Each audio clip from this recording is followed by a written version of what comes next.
Hola, ¿qué tal? Muy buenas tardes. A nombre del Centro Peninsular en Humanidades y Ciencias Sociales de la UNAM, les damos la bienvenida a este seminario permanente de etnobiología, patrimonio biocultural y diálogo de saberes, con el tema medio ambiente y la retórica de las ciudades sustentables.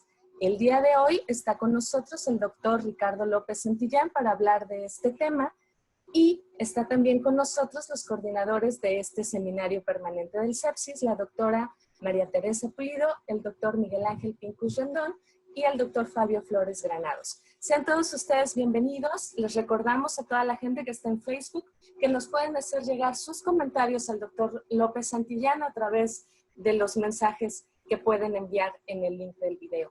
Así que sin más, yo les cedo el control de la sesión a la doctora Tere Pulido. Muchísimas gracias por acompañarnos. Gracias a todos por su presencia con nosotros en este seminario. En esta ocasión tenemos un tema por demás relevante y tenemos la presencia del doctor Santillán, y él es licenciado en Sociología por la Universidad Nacional Autónoma de México. Él obtuvo la medalla Gabino Barreda al mejor promedio de su generación. Es maestro y doctor en Sociología por la Universidad de la Sorbona de París. Fue becario de la UNAM, del CIESAS, del CONACYT y del gobierno francés. Actualmente es investigador titular en el Centro Peninsular en Humanidades y Ciencias Sociales de la UNAM aquí en Mérida. Es miembro del Sistema Nacional de Investigadores.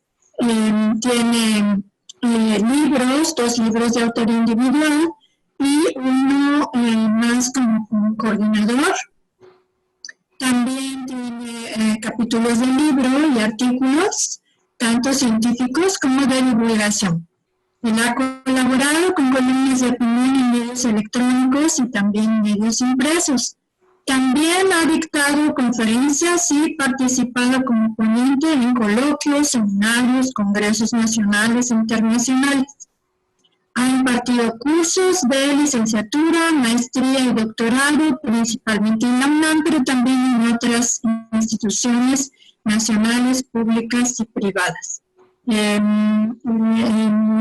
dinámica de nuestro seminario es escuchar la presentación del doctor y después daremos espacios para las preguntas del público y establecer este importante diálogo de saberes. Adelante, doctor. Muchas gracias.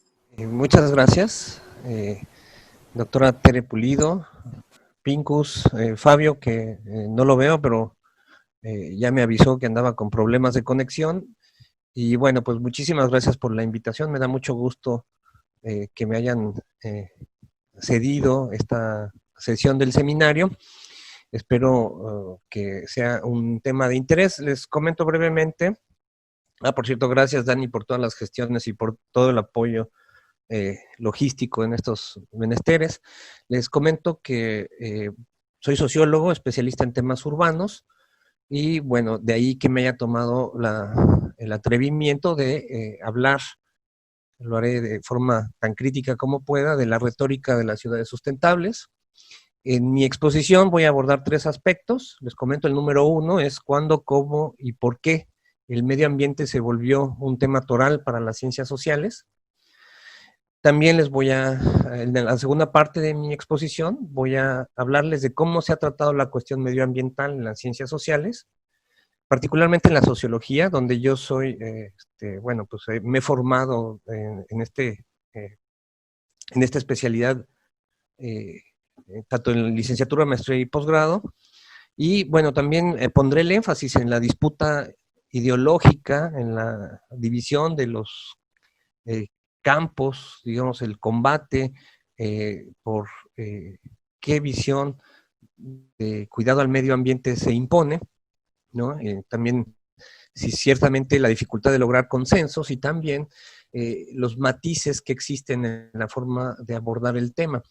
En el tercer punto de mi exposición voy a hablar de la cuestión relativa al medio ambiente ya aterrizado a la ciudad, ya hablando en específico de los impactos en el ámbito urbano, y trataré algunas preocupaciones generales, obviamente de forma más concreta lo que respecta a la ciudad de Mérida y su zona metropolitana. Aquí la verdad es que voy a hacer una especie de dinámica, juego con la audiencia para recabar opiniones, ¿no? y hacer como una especie de orden de prelación de cuáles son los que consideran los problemas ambientales que más apremian en esta ciudad, en esta zona metropolitana. Entonces, para empezar con el primer apartado, que es relativo al interés de las ciencias sociales por las cuestiones ambientales, como ustedes saben, pues el primer asunto es que las ciencias sociales, en lo general y en particular la sociología, llegan tarde a las preocupaciones ambientales, ¿no? Primero llegaron biólogos y otras especialidades de las ciencias, bien, ¿ya me escuchan mejor? ¿No? Bueno, gracias. Como, digamos, muchas ciencias exactas, ¿no? Y de mayor parte relativas a la biología, a las ciencias exactas, se empiezan a preocupar por el medio ambiente, y es muy a finales de los años 60 cuando la sociedad, sobre todo urbana, más escolarizada, se empieza a manifestar abiertamente muchas preocupaciones, ya saben, de género, étnicas, territoriales, relativas a libertades individuales, libertades sexuales, derechos colectivos, y al final de todas estas preocupaciones empiezan a hacerse presentes las preocupaciones ambientales. No es sino hasta los años 70 que se hace más evidente la degradación ambiental, sobre todo aquella producto de la actividad humana, y es cuando se vuelve más frecuente el tema en la cuestión relativa a los diagnósticos de los problemas que genera, por ejemplo, la explosión demográfica, el tráfico, la contaminación de ríos, mares, montañas y demás, ¿no? Todo esto muy marcado, al menos en las ciencias sociales y específicamente en la sociología, todo esto, digamos, derivado del consumo humano, derivado de la depredación de los recursos naturales que el hombre, la actividad humana, mejor dicho, ha empezado a generar importantes daños a flora, fauna, ecosistemas en general. Esto, debo decir, empieza de una forma muy timorata en la sociología, ¿no? Una visión muy lejos de ser alarmista, siempre desde la lógica de que la ciencia y la tecnología serían capaces de arreglar nuestros destrozos. Ciertamente es como una especie de justificación para pugnar por un capitalismo más verde. La verdad es que esta reflexión se nutre, aunque la cuestión ambiental para las ciencias sociales empieza a nutrir de visiones de ecología política, que la mayor parte son fundamentos elaborados por biólogos, ¿no? Y ustedes tendrán presente gente que empieza a hacer trabajos de ecología, ¿no? Enrique Leff, Toledo, ahora secretario de Estado, Escobar, Mariano Feliz, entre otros. Todos estos comenzaron a hablar de desarrollo sustentable, siempre bajo la idea o la premisa de que las personas satisfagan sus requerimientos, pero logrando una economía social solidaria que impulse la austeridad y que cause menos daño al medio ambiente.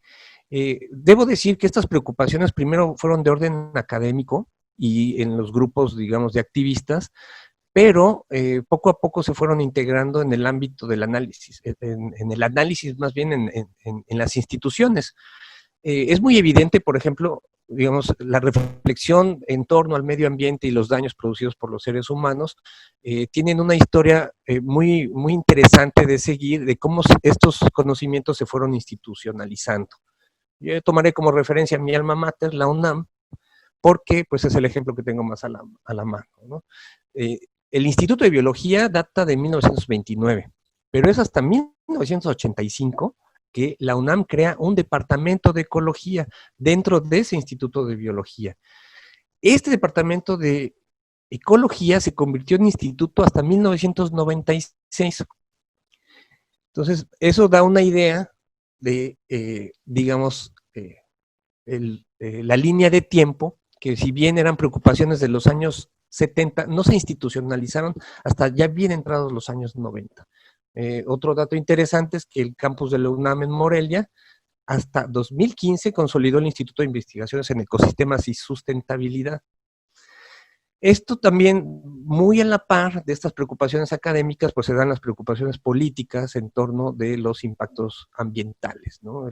La Secretaría de Agricultura y Recursos Hidráulicos era la que se encargaba principalmente de estos asuntos en la década de los 70 del siglo pasado. Ya después, 20 años después, también en los 90, más o menos un poquito antes de la creación del Instituto de Ecología de la UNAM, antes de que se convirtiera en instituto, se crearon la Secretaría de Desarrollo Urbano, Ecología, que después sería Secretaría de Medio Ambiente, Recursos Naturales y Pesca. Y aquí vemos que la preocupación por el medio ambiente, si bien es de hace 40 años, la institucionalización de la preocupación por el estudio del medio ambiente, sobre todo de los impactos humanos en el medio ambiente, no es sino hasta bien entrados los 90 que se vuelve, digamos, un asunto prioritario. Nada más como dato de referencia, imagínense que apenas hace 30 años apareció la Profepa, ¿no? La Procuraduría Federal de Protección al Ambiente. Vemos que, digamos, las preocupaciones sociales, políticas y en torno al medio ambiente pasaron de ciertas preocupaciones de grupos civiles, de activistas, al ámbito de la academia y luego al ámbito político. Pero de cualquier manera se institucionalizaron de forma muy reciente. Insisto, más o menos toman relevancia hace poco más de 3 décadas. Me parece que empieza a tomar relevancia porque ya se empieza, digamos, digamos, la humanidad, los académicos, ciertos políticos, se dan cuenta de los importantes daños que la actividad humana ha hecho a los ecosistemas. Ciertamente aquí, digamos, empieza como la disputa ideológica entre qué tanto daño se ha hecho. Y es cuando se empiezan a no solo analizar los daños, pero también a valorar los impactos y también se empieza a abrir una brecha, a mi juicio, se empieza a abrir una brecha analítica, también política, ideológica, de si se podría ver en positivo estos daños infligidos al planeta, es decir, en el sentido de que se pueden arreglar, o por el contrario, esta preocupación legítima de que habíamos hecho tanto daño que todo esto podría tener un carácter de irreversibilidad, ¿no? Es decir, perdón, de no ser, estos daños no pudieran ser reversibles. Es decir, que habíamos llegado a un punto en el que la sobreexplotación de los recursos naturales y el daño al medio ambiente pudiera poner en riesgo incluso la viabilidad de la humanidad como especie, ¿no? De los seres humanos, su existencia en el planeta. Aquí voy a hacer un breve paréntesis personal para comentarles, digamos, un poco también el tránsito de mis propias preocupaciones intelectuales en torno al medio ambiente. Cuando yo estudié la carrera de Sociología en la Facultad de Ciencias Políticas y Sociales, en la segunda mitad de los años 90, que todavía no existía, cuando yo empecé a estudiar todavía no existía el Instituto de Ecología, solamente era un departamento dentro del Instituto de Biología. La verdad es que el tratamiento de los asuntos ambientales en el ámbito de las ciencias sociales era más bien una especie de anomalía. No había tal cosa. En mi facultad había solamente un profesor que trataba las cuestiones medioambientales. Insisto, estamos hablando de ya entrados los 90. Yo mismo, en mi investigación, en mi trabajo académico, no consideré los impactos ambientales hasta ya bien avanzada mi vida académica. Yo les puedo confesar, un poco con vergüenza, que pasé más de 10 años ya como investigador sin considerar la variable ambiental en mis estudios. Tenía otras variables muy presentes como la de género, la relativa a la etnicidad, el crecimiento demográfico y demás, pero la verdad es que no había tenido este ajuste de tuerca en el que yo considerara que el medio ambiente pudiera ser un tema insoslayable, un tema toral. Obviamente, también en el ámbito de los estudios urbanos, por el impacto de la actividad humana en las ciudades, estos asuntos medioambientales se vuelven cada vez más apremiantes, ahora sí pienso que difícilmente se podría soslayar la cuestión. Veo esto, yo, contrario a los catastrofismos, yo veo esto como algo muy positivo, ¿no? Incluso mi propia trayectoria intelectual me convence de que la importancia de estos temas, o la importancia que han cobrado estos temas, pues siempre la han tenido, es algo positivo, porque antes ni siquiera eran una preocupación, estoy hablando como sociólogo, una preocupación de un grupo importante de personas. Hoy el asunto del medio ambiente y el cuidado del medio ambiente y la reparación de los daños al medio ambiente nos ocupan mucha energía intelectual, mucha energía institucional y mucho compromiso también como personas, como ciudadanos. Y estos compromisos se asumen desde distintos grupos de la sociedad. Entonces, veámoslo en positivo, algo que no era para nada relevante en los 80, se vuelve, insisto, como lo he dicho, un tema toral. Aquí paso al segundo punto, que es el punto de las disputas ideológicas, porque digamos que grosso modo, entre el blanco y el negro, entre la inminente catástrofe ambiental o el asunto de que los científicos siempre serán capaces de resolver estos problemas, hay, digamos, un gran matiz o grandes matices de distintas tonalidades de gris, ¿no? Sin embargo, solamente para ser de alguna manera descriptivo, me iré un poco a los dos polos de la reflexión, tanto a nivel de lo teórico como de la praxis, ¿no? Como considerando que son campos en disputa. Esto en sociología es muy socorrido, son algunos términos acuñados por Pierre Bourdieu, sociólogo, etnólogo francés, muy relevante para la comprensión de cómo se dan en el ámbito de lo social, lo difícil, digamos, que es lograr consensos amplios y lo difícil que es que una visión de cualquier tema, en este caso del cuidado al medio ambiente, se imponga sobre otra, ¿no? Entonces él habla de la teoría de los campos y cómo en los campos pues hay sujetos sociales en disputa y pues disputan pues quién tiene la razón en este sentido, o quién tiene el estilo de vida legítimo, o quién tiene la legitimidad en sus aseveraciones, y incluso quién tiene, quién logra mediante esta retórica, este poder simbólico, esta batalla política, quién logra la capacidad de tomar decisiones. Esto tiene relevancia, pues bueno, tantas la tiene que ahora Toledo es secretario de Estado, ¿no? Y pues no la tiene fácil porque pues es difícil, como sabemos, encontrar consensos en lo que respecta al cuidado del medio ambiente. Entonces, bueno, en esta lógica de los campos en disputa, pues hay personas que tienen distintas formas de pensar, unos más apocalípticos, unos más integrados, y en estos polos de la reflexión, digamos que hay muchos tipos de ambientalismos, hay muchos matices, lo repito de nueva cuenta, y muchas ideas y propuestas de cómo se pueden resolver los distintos problemas. Pero, partamos de un hecho, no hay acuerdo del nivel de deterioro ambiental y tampoco hay acuerdos en torno a la manera de tratarlo. Ya no digamos entre al interior de una misma postura. Entonces, en primera instancia, digamos en el espectro ideológico, voy a referir brevemente a la postura hegemónica. A la postura hegemónica para el tratamiento del medio ambiente y de los saldos de la actividad humana en el medio ambiente, pues es una postura internacional, ¿no? Hay un entramado, lo que yo llamo un entramado verde, que se construye desde Naciones Unidas. Esto no es nuevo, también es ochentero, ¿no? Surgió en estos programas de Naciones Unidas para el Medio Ambiente.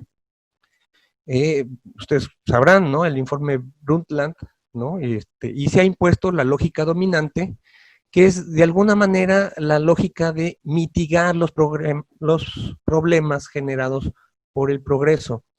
Nunca hablan abiertamente de los problemas generados por el capitalismo, cuando debería de ser la apelación correcta.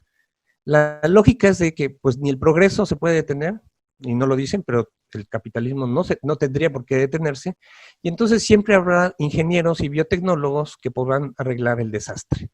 Al menos eso nos quieren hacer creer. Esta idea de alguna manera matizar los saldos de depredación que ha dejado el capitalismo en alrededor de 300 años, que ha sido el modo de producción dominante. Bueno, si pensamos que del mercantilismo se pasó a una forma industrial y ahora a una forma global de capitalismo. Entonces, aquí, bueno, cabe la pregunta de si creemos realmente que desde entonces, y desde lo que ha hecho la ONU, por pintarle la cara de verde al capitalismo, ha generado mejoras en el tratamiento de la cuestión ambiental. Es decir, sí vemos una naturaleza más protegida a los impactos de la actividad humana. Bueno, creo que la respuesta es obvia, no la voy a dar.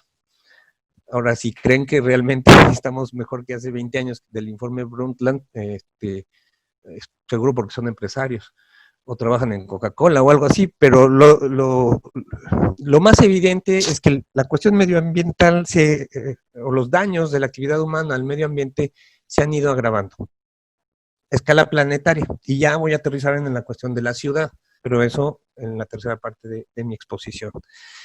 Entonces, bueno, es obvio que esta postura hegemónica pues es muy light, es muy... ha sido poco contundente, ha tenido, digamos, no los impactos esperados, ni las mejoras esperadas en lo que respecta a la protección del medio ambiente. Por eso hay corrientes más críticas. Hay corrientes claramente en contra de la lógica capitalista y algunos en especial, algunas corrientes que ven de forma catastrófica cómo este modo de producción, en su versión neoliberal, podría llevarnos a la extinción como especie. No comparto del todo esta opinión en extremo catastrófica, porque pues si soy alguien de ciencia, siempre creo que los científicos podrán arreglar muchos de los destrozos de la actividad humana, podrán generar otros también, eso, pues también hay muchos problemas éticos en nuestra actividad, pero ciertamente, sin asumir una postura catastrófica del fin de los tiempos por esta dinámica del capitalismo, sí me parece que esta lógica extractivista, o sea, minería a cielo abierto, plantaciones intensivas, explotación de hidrocarburos, transgénicos, fracking, todo esto está generando una enorme deforestación y un montón de otros daños ambientales colaterales. Y bueno, pues uno como sociedad han sido nefastos en el medio ambiente. Y eso que, insisto, yo no soy de la opinión catastrófica. Pero, ¿qué pasa, digamos, a nivel de personas, más allá de las cuestiones institucionales, por ejemplo, la ONU, que quiere un capitalismo maquillado de verde, o de aquellos que pretenden o suponen que la única opción es acabar con el capitalismo? Yo aquí veo una paradoja humana, demasiado humana, y es que en el daño a la naturaleza y sobre todo en la manera de detenerlo convergen muchas buenas intenciones, pero también mucha ingenuidad, y se contraponen además con mucho oportunismo empresarial y político. Entonces, hablando de los campos de disputa de Pierre Bourdieu, aquí vemos claramente sectores de población que, si bien ingenuos, están bien intencionados y, digamos, hay una pugna clara por atenuar los impactos negativos de la actividad humana en el medio ambiente. También es cierto que aquí hay mucho oportunismo político y también empresarial. De esto último pongo como ejemplo toda la parafernalia de productos bio, orgánicos, ambientalmente amigables, los certificados verdes, las supuestas garantías de productos sostenibles, que quién sabe quién las sella, o bajo qué criterios y demás, donde se conjunta mucho verdad con charlatanería, honestidad con hipocresía, y muchos de estos productos disque verdes no son más que un marketing muy agresivo que se aprovecha de la gente ingenua y de la gente de buena voluntad, ¿no? Entonces, digamos, hasta aquí con toda la contextualización que he querido hacer de la cuestión de ciencias sociales y medio ambiente. Ahora lo voy a tratar de hacer aún más concreto y voy a tratar la cuestión de la retórica de la sustentabilidad. Pues la retórica de la sustentabilidad pues es bien paradójica, ¿no? Los primeros que empezaron a hablar de sustentabilidad, ya les mencioné algunos, por lo menos aquí en el ámbito latinoamericano, Lev, Toledo y compañía, y resulta que luego la postura hegemónica de la ONU, pues también empieza a hablar de sustentabilidad o sostenibilidad. A ver, que alguien me explique, ¿por qué desde posturas bien críticas, de pronto parece que se institucionalizan? No necesariamente, creo que lo único que se institucionaliza es la retórica. Y aquí, bueno, pues les pregunto abiertamente, ¿existen realmente ciudades sustentables? ¿Realmente puede ser sustentable la actividad humana? ¿O sostenible? Porque ya le cambiaron el ritmo al son. Pues la respuesta en breve es no, no lo creo. No hay nada más depredador al ambiente que la actividad humana. ¿Y dónde se concentra la actividad humana? Pues en las ciudades. En términos demográficos, ¿dónde están los grandes consumidores de agua, luz, hidrocarburos? ¿Dónde están los grandes generadores de desechos orgánicos e inorgánicos? ¿Dónde están los grandes generadores de contaminación? Pues en la urbe, ¿no? Si bien los recursos puedan venir de otros lados, la ciudad es el epicentro de la desgracia. Entonces no hay nada más ajeno a la verdad, o no hay ninguna construcción retórica más hegemónica que hablar de la ciudad sustentable o sostenible. Sigo pensando cómo es que se pasó de la reflexión académica de algunos conservacionistas a convertir esto en retórica oficial. Bueno, en sociología, en ciencia política y demás, tenemos un concepto que es muy, digamos, apropiado, muy enriquecedor para estas explicaciones, y es, bueno, pues por apropiación, las instancias que toman decisiones consideraron que el discurso de lo sustentable y después de lo sostenible se volvió lo consideraron muy atractivo y hasta cierto punto convincente, y pues se lo apropiaron. Ahora, este discurso, como campaña política, como marketing empresarial, como lo que sea, hay que decirlo, es muy difícil de lograr la sustentabilidad, de lograrla a cabalidad. ¿Es todo malo con esta retórica de la sostenibilidad? Sí, me atrevo a usar juicios de valor. Pues no, tampoco lo creo, no lo pondría yo en esos términos. Esto de la retórica de la sostenibilidad también es resultado de la actividad humana, también esta apropiación política de un término académico, y no se debe menospreciar lo poco o positivo que pueda generar. Les pongo una analogía. Cuando hablamos de la democracia perfecta, sabemos que ningún país sería capaz de lograrla. Y sin embargo, la democracia sigue siendo un ideal al que no podemos renunciar. Entonces, la sostenibilidad yo la pondría en ese mismo parámetro, en esos mismos términos. La sostenibilidad como la democracia, pues no la vamos a lograr así a cabalidad, en un espacio ideal. La sostenibilidad o sustentabilidad perfecta es inalcanzable, pero no por eso deberíamos de borrarla de nuestro radar.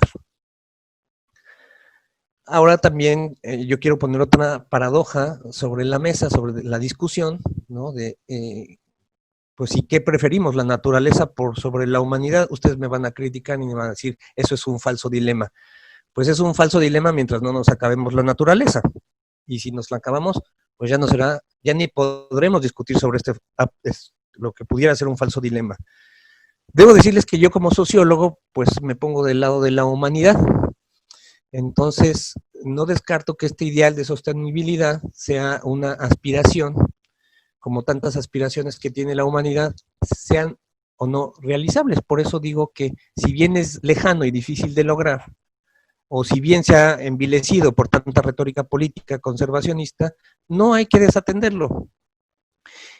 Pero también debo alertarlos que si alguien les dice que tal o cual ciudad es sostenible o sustentable, les está mintiendo de forma descarada. No hay nada más depredador que una ciudad, y eso por chiquita o grande que sea. Si hay alguien que quiera venderles una casa en un fraccionamiento sustentable o un departamento en un edificio inteligente y autosostenible, pues es esta retórica verde que vende engaños. Hay mucha patraña, hay mucha imagen comercial y hay mucho interés en mantener el capitalismo maquillado de verde, ¿no? Con este mundo supuestamente más ambientalmente responsable. Ahora, ¿qué pasa a nivel cancha, a nivel de personas? Y esta es otra apreciación profundamente sociológica. Yo veo en las personas también dilemas muy difíciles de resolver y que son propios nos caracterizan como humanidad. Por ejemplo, toda la gente de buena voluntad que tiene mucho interés por cuidar el medio ambiente.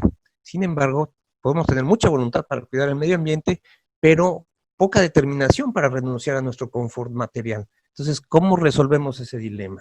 Los humanos somos bien paradójicos, entonces tampoco nos martiricemos y nos castiguemos diciéndonos que es que yo quería ser más verde, pero tenía que prender el aire acondicionado porque hacía mucho calor.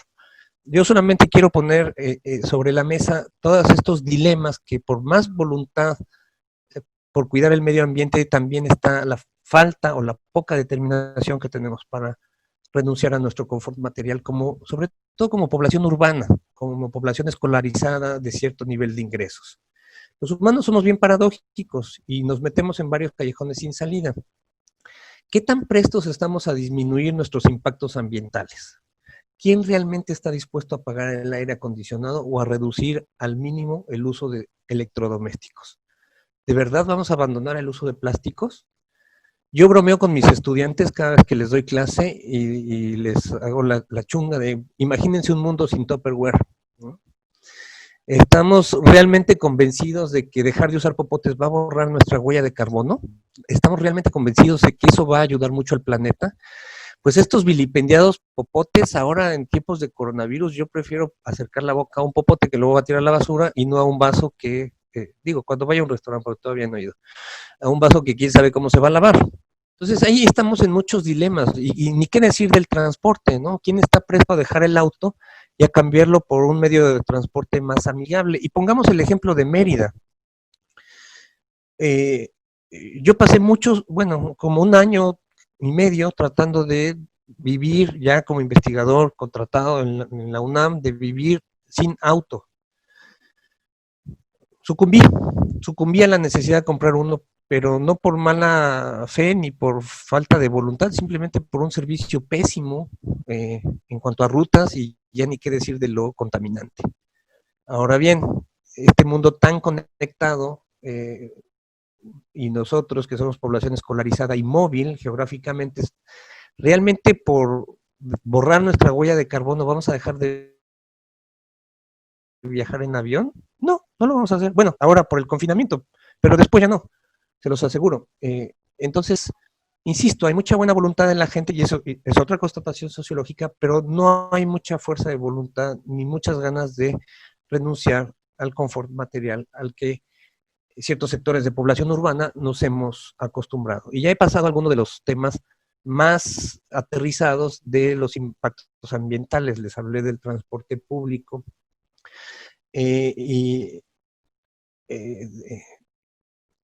otras cuestiones que también quiero poner sobre la mesa para que vayan haciendo un orden de prelación de cuál creen que es más importante, cuál creen que es más apremiante o cuál hay que resolver primero, ¿no? Pues el transporte y la contaminación atmosférica. Y ustedes van a decir, pues aquí en Mérida no es grave. Bueno, pues hay que ver los estudios de polvos urbanos, porque pues sí hay metales pesados.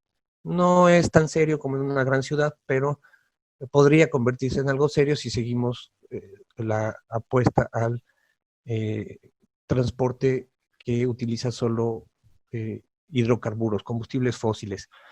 Ahora, no es más ecológico tener un carro eléctrico, y lo he dicho hasta el cansancio. En Mérida, que hay termoeléctricas que funcionan con combustóleo, pues toda la energía eléctrica que se consume en la ciudad, pues es por la quema de combustibles fósiles. Entonces, si ustedes tienen un auto de esos Tesla que se enchufan, pues ¿qué creen? Esa energía que están consumiendo no es otra cosa que gasóleo quemado para mover plantas termoeléctricas. Ese gasóleo se vuelve energía eléctrica.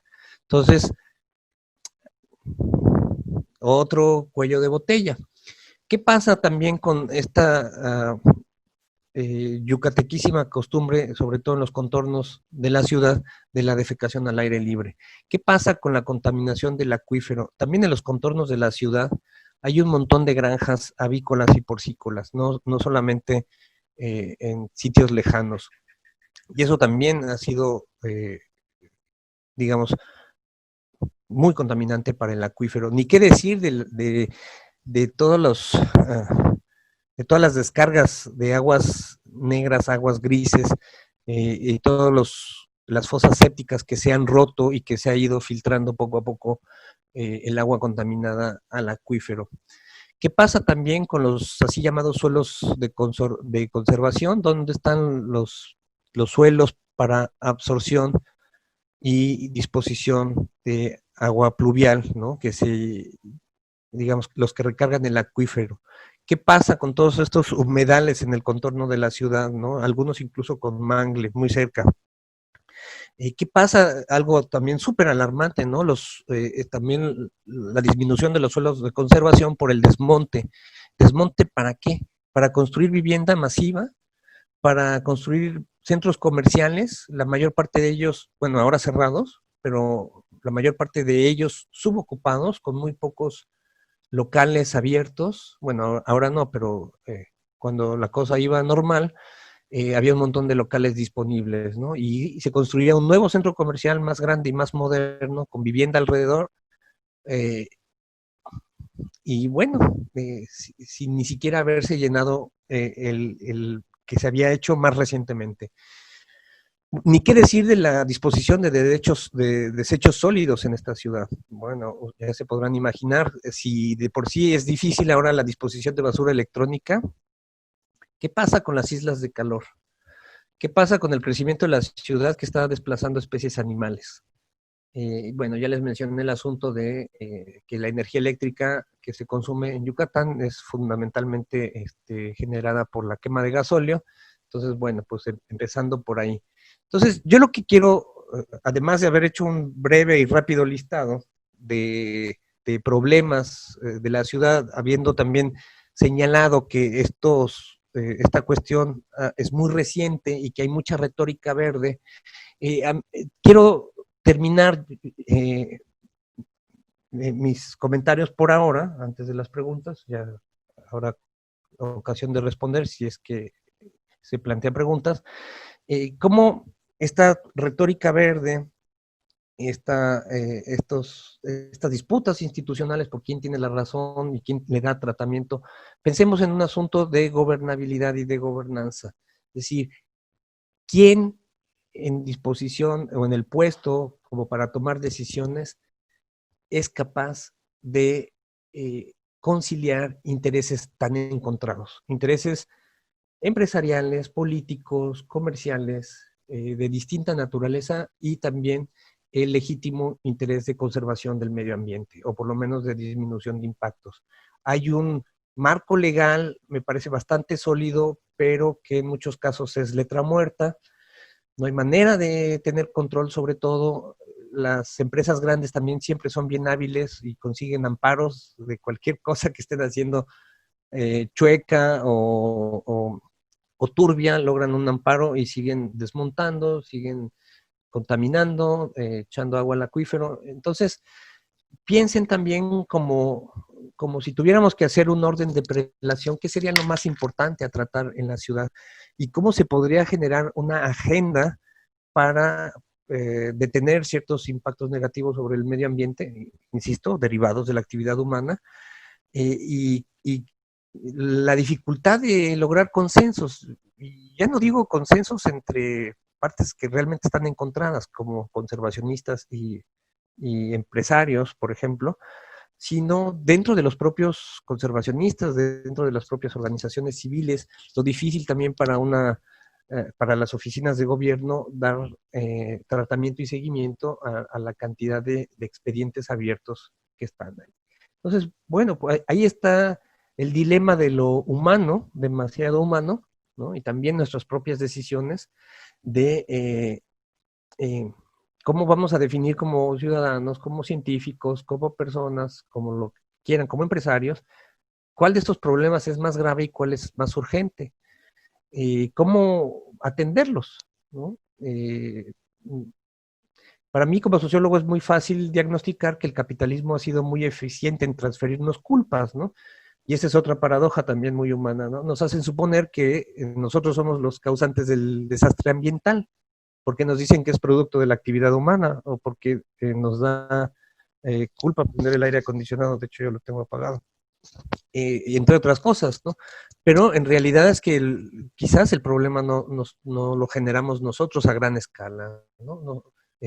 Si bien estos problemas son producto de la actividad humana, pues nosotros no construimos Chernobyl, ni provocamos el derrame del Exxon Valdez, ¿no? De petróleo en Alaska, ni hemos construido un sistema de comercio marítimo y aéreo de escala mundial que deja un rastro de carbono a troche y moche que me parece inconmensurable, ¿no? Entonces, ciertamente estamos frente a un sistema absolutamente bien estructurado que por su codicia le ha pasado enormes facturas al medio ambiente, pero también por nuestras aspiraciones de confort, ¿no? Entonces, si bien estas facturas al medio ambiente son enormes, pues seguimos con el cuento de verle su cara verde. Entonces, bueno, hasta aquí mi exposición y pues a su consideración. Muchísimas gracias al doctor López Santillán con su ponencia El medio ambiente y la retórica de las ciudades sustentables. Y ahorita abrimos el espacio para que ustedes le puedan hacer preguntas o comentarios al doctor López Santillán, ¿no? De hecho, ya empezaron ya fueron vertiendo algunos comentarios. El primero es el de L. Menlo, y dice que para los que estaban en el área ambiental, también ignoraron la dimensión social por muchos años. Moisés Vargas comenta, no podemos hablar de sustentabilidad si no se cambian los modelos de producción capitalistas. Y en respuesta, Daniela Taruni comenta, tienes razón, y ahora en Yucatán estamos viviendo toda esta retórica que se ve en los nuevos desarrollos habitacionales verdes, pero igual en los proyectos de energías limpias. No sé si quieres un poquito comentar. Pues mira, al respecto. Estoy muy de acuerdo con esas opiniones, justamente las comparto, por eso yo me gusta, digamos como sociólogo, poner el énfasis en la paradoja humana, ¿no? Estamos muy asustados con la construcción de centros comerciales o nuevos espacios de vivienda que en ambos casos están subocupados, pero pues hay ciertos patrones de consumo de decir qué horror los centros comerciales y siguen siendo un éxito.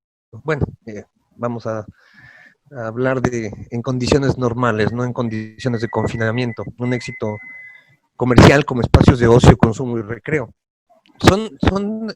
Digamos, a mí lo que me preocupa mucho es que tanta paradoja. Ciertamente si queremos un medio ambiente más cuidado o menos vulnerable, sí necesitamos reducir nuestros consumos de toda índole, pero no se los planteé, lo tengo aquí escrito, quizás no quise, me lo salté no sé, por corrección política, para no ser muy provocador, pero lo voy a retomar, ¿no? Vamos a suponer que nosotros en Yucatán reducimos nuestra huella de carbono al mínimo, ¿no? Que ya no se construyen centros comerciales, ya no se construyen espacios de vivienda masivo en los contornos de la ciudad, apagamos el aire acondicionado, somos ambientalmente responsables todos. Bueno, está bien, lo logramos.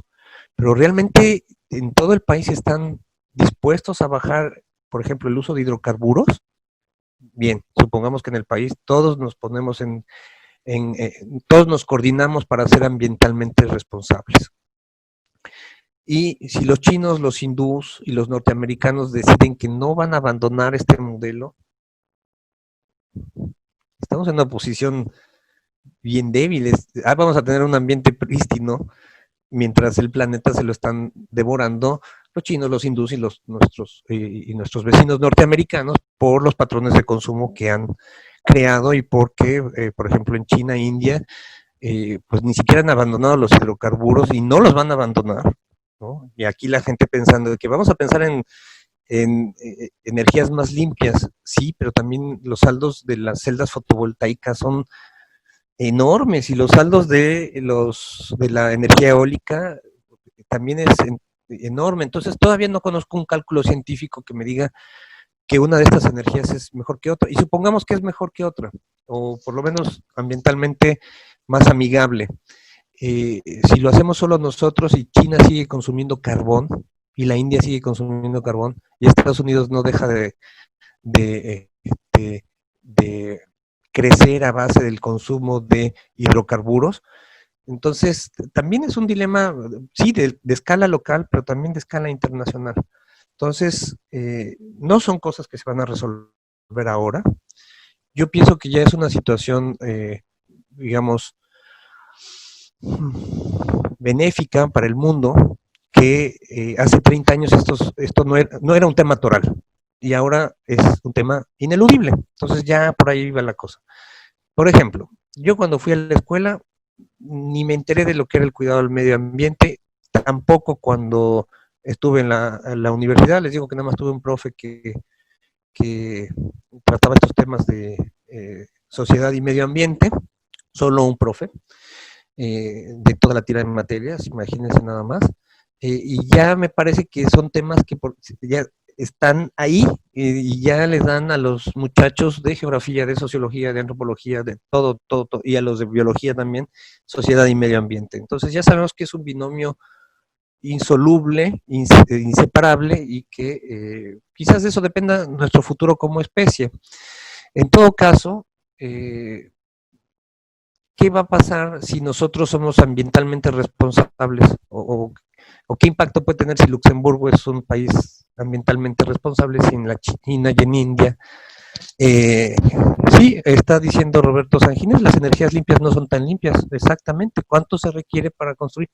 Comparto esa opinión, y por eso también es bien difícil renunciar al modelo de consumo de combustibles fósiles, que aparentemente es son energéticos de fácil, bueno, el tinglado está armado para consumir hidrocarburos y resulta que por ahora es más barato.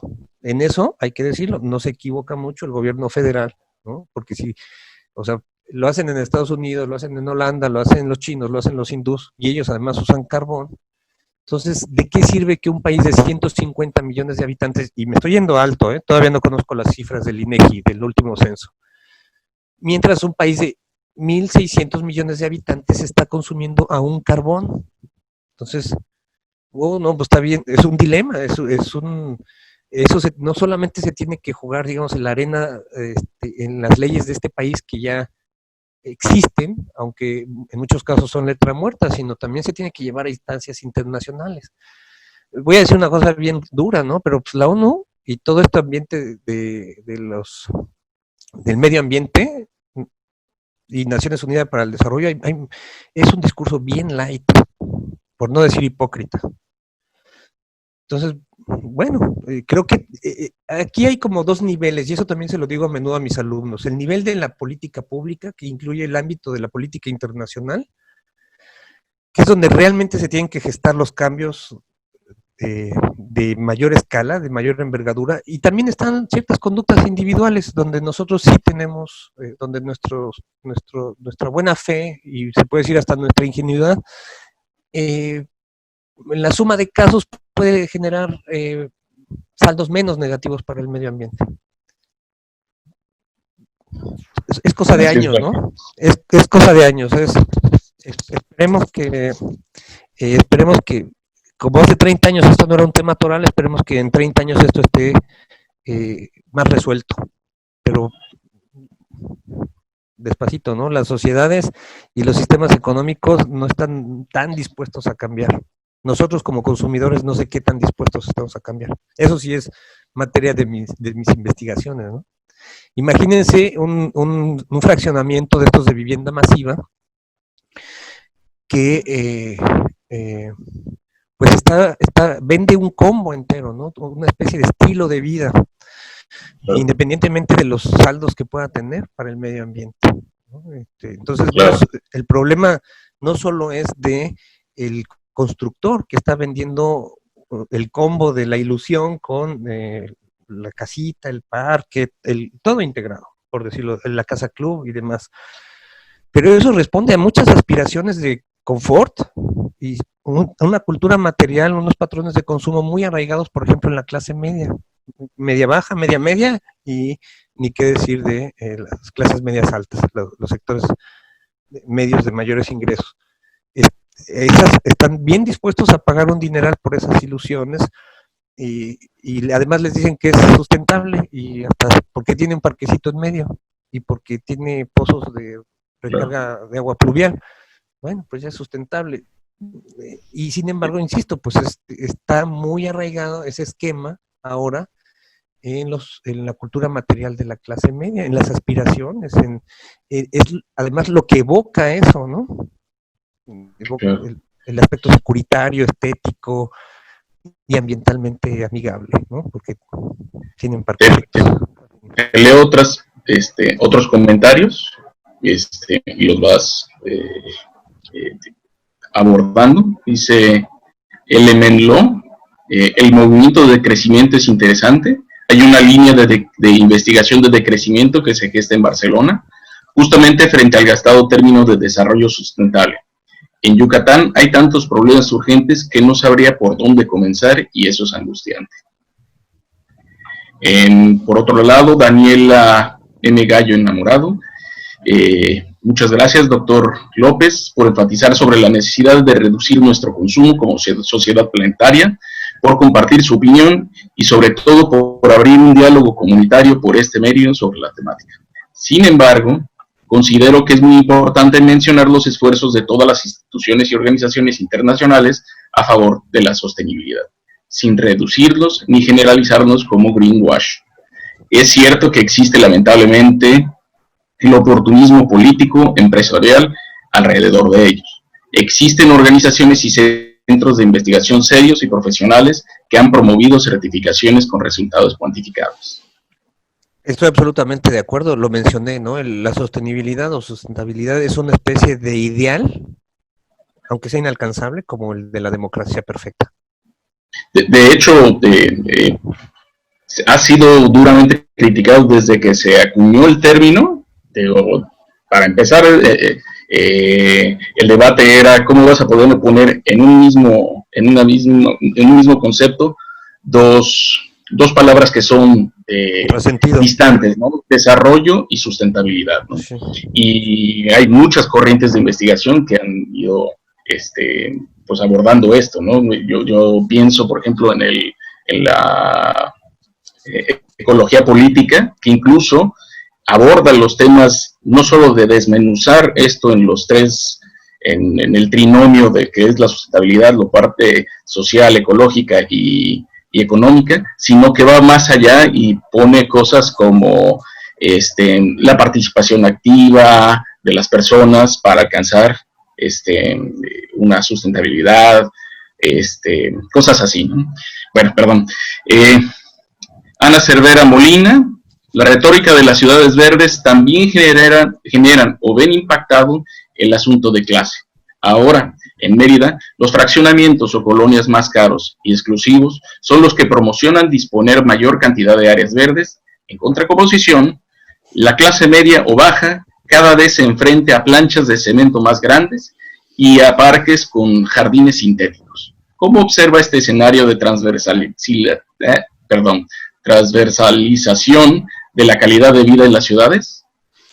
ahí Ana tiene mucha razón, porque además los espacios verdes de estos guetos dorados, como yo les llamo, en los emprendimientos de vivienda masiva de interés social, vamos a decir, es casi monte, ¿no? Son los espacios de ¿cómo le llaman?, de cesión que tienen que dar las constructoras, porque tiene que haber ahí un pedazo verde. Y entonces les dejan el puro monte. En los de vivienda de más alta gama, son jardines, pero como si los jardines se mantuvieran bonitos de forma automática. Entonces, este sentido de estética también es ambientalmente poco amigable. El pasto, el césped, zacate, como le quieran llamar, es una especie de depredadora. Consume una cantidad brutal de agua. No están plantando árboles frutales y sabemos la importancia de árboles grandes que hagan sombra. Les mencioné en mi presentación el asunto de las islas de calor. No entré al detalle, pero pues solamente con verde se pueden amortiguar estas islas de calor que existen en la ciudad. Hay fotos bien padres de gente de la Facultad de Arquitectura de la UADY, bueno, son las que yo conozco, bien padres de cómo se hacen las islas, bien padres por digamos, son fotos térmicas, fotos termosensibles o como se les llame, y bueno, pues ahí se ve dónde están las islas de calor, pues donde están prendidos los aires acondicionados también, o donde hay más asfalto. Tiene mucha razón Ana de que hay aquí una cuestión relativa a la clase social. También pienso que pasa por usos y costumbres. Yo, cuando llegué a Mérida hace casi 20 años, me sorprendía que muchos de estos patios del centro y todas, la gente le había, como dicen en mi pueblo, eran matapalos, les tumbaron una cantidad de árboles porque bajo esta lógica es que hace basura, no hace basura, hace sombra, te trae, te protege del viento, de los polvos urbanos, etcétera. No, pues es que hace basura.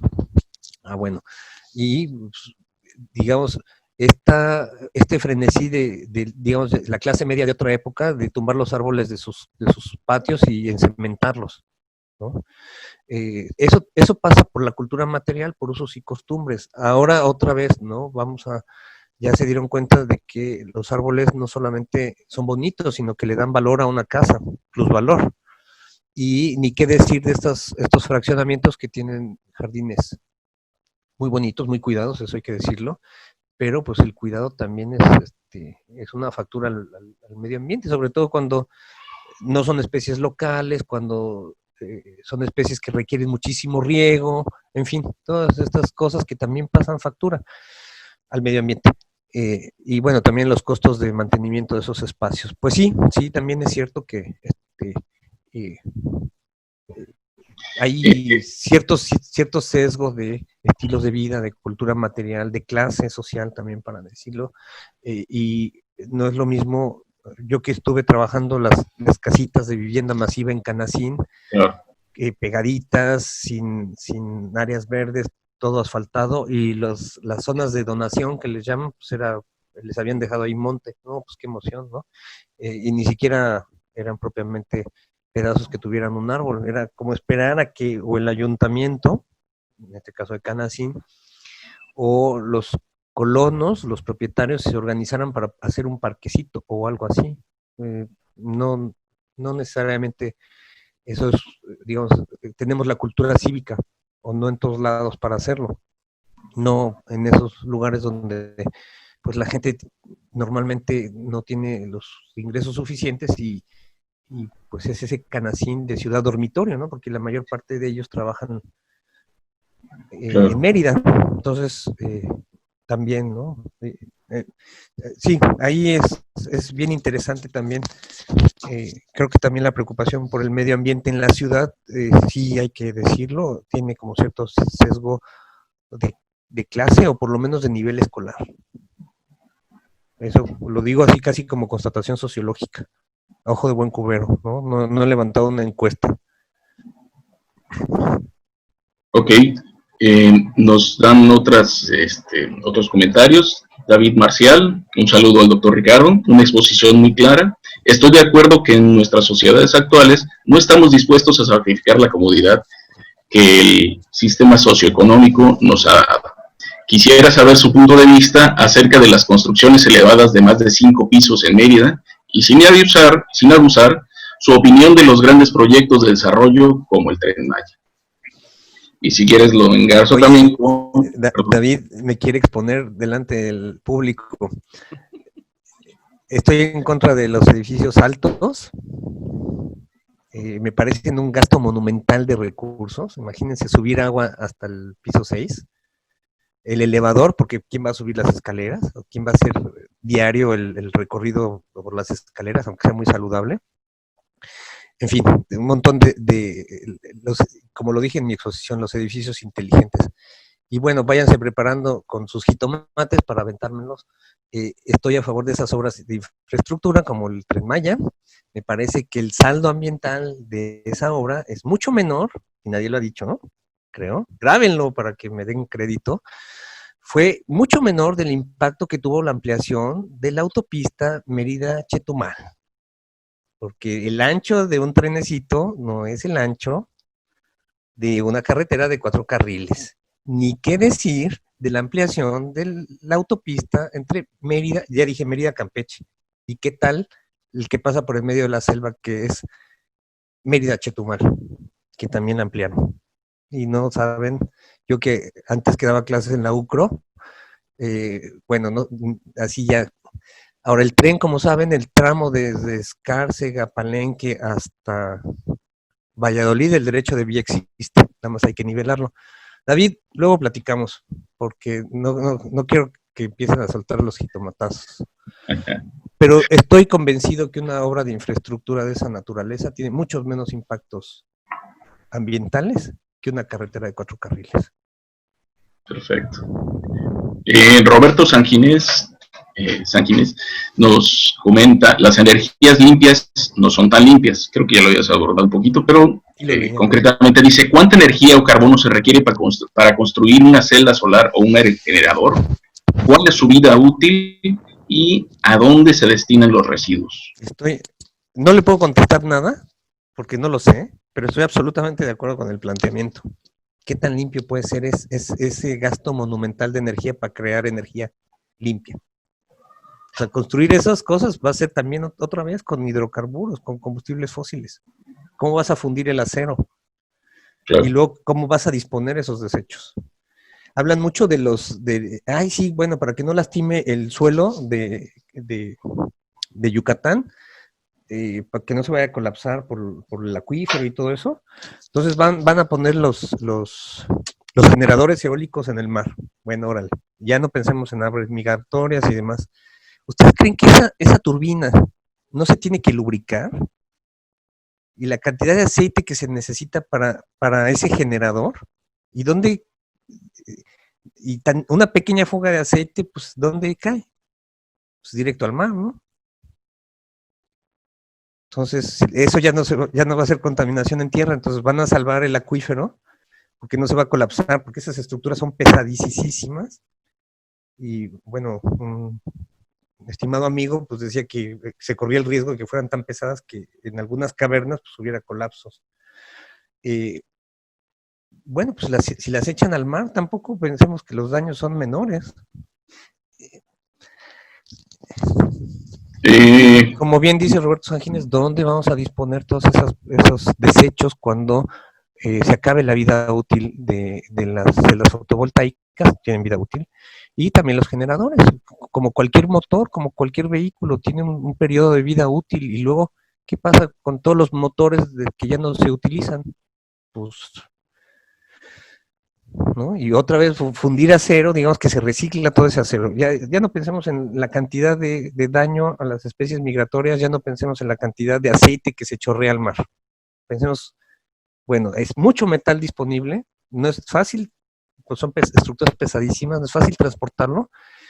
¿Y luego qué? Se va a volver a usar hidrocarburo para fundirlo y hacer platas. Bueno, no sé, no creo que sean de aluminio. En fin, son dilemas bien complicados. Yo no quiero ser alarmista, por eso hay científicos. Tampoco quiero que nos traguemos que nos duerman con el cuento de hadas de que hay un capitalismo verde y que van a encontrar la manera de no hacerle daño a la naturaleza. Eso no.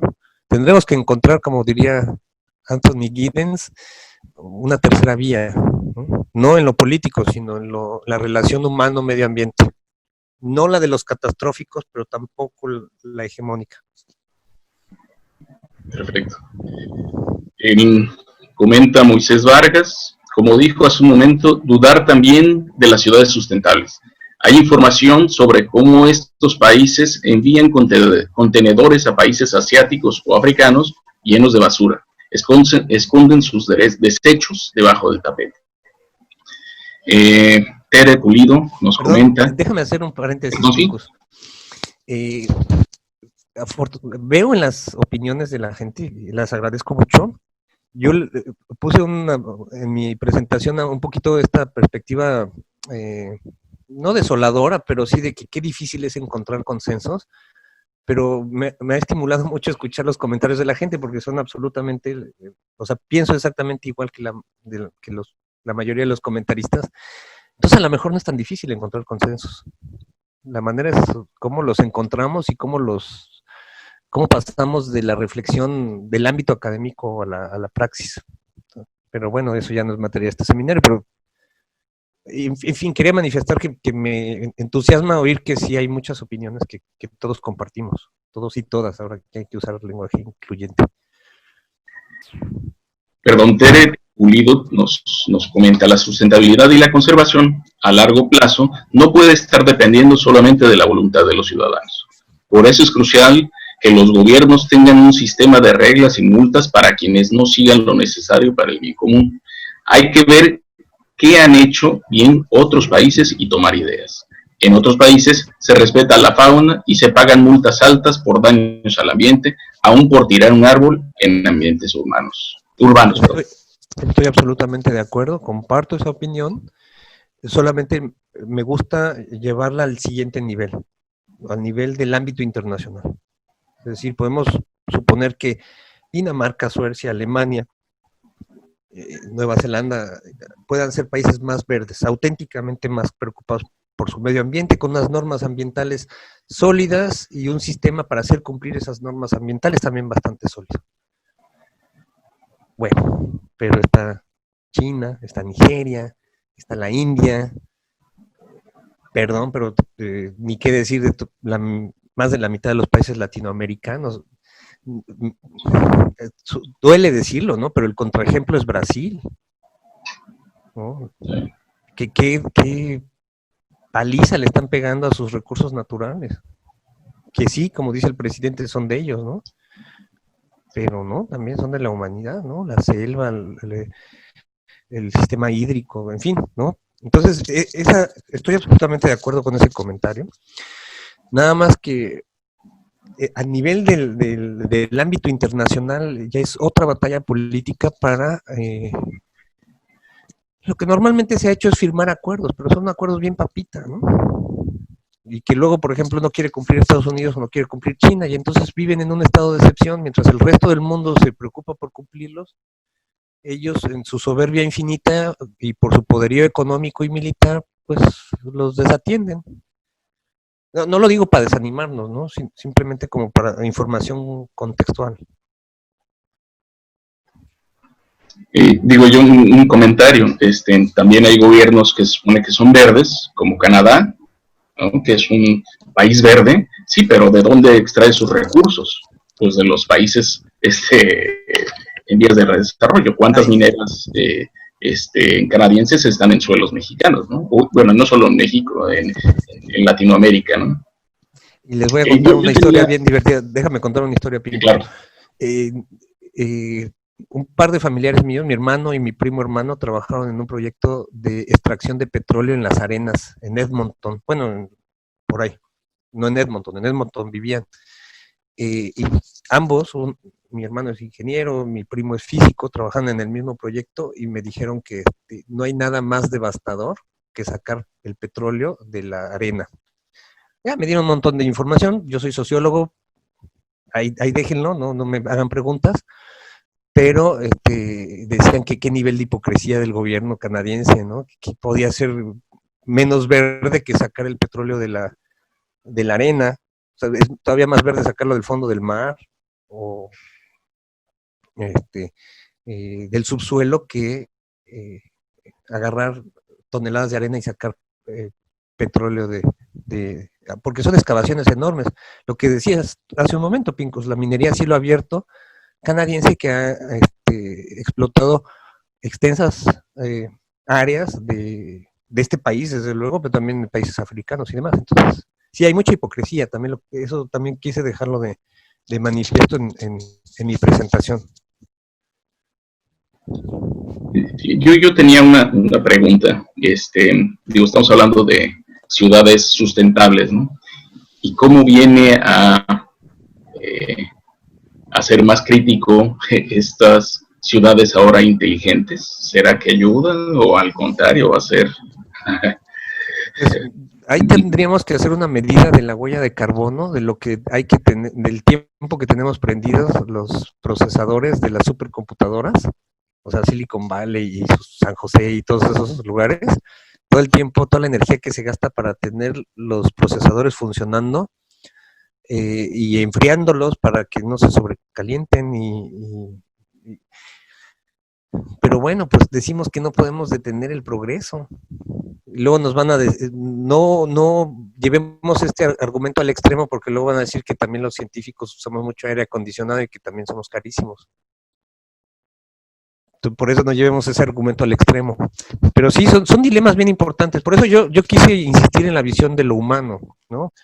De las paradojas y los callejones sin salida, o no sin salida, simplemente las paradojas, los dilemas a los que nos enfrentamos y la dificultad para resolverlos. No hay nada más humano que eso.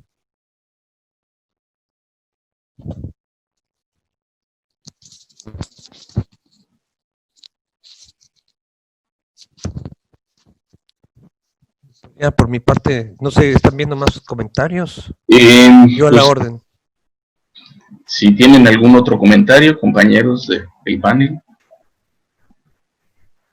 Perdón, Daniela Taruni.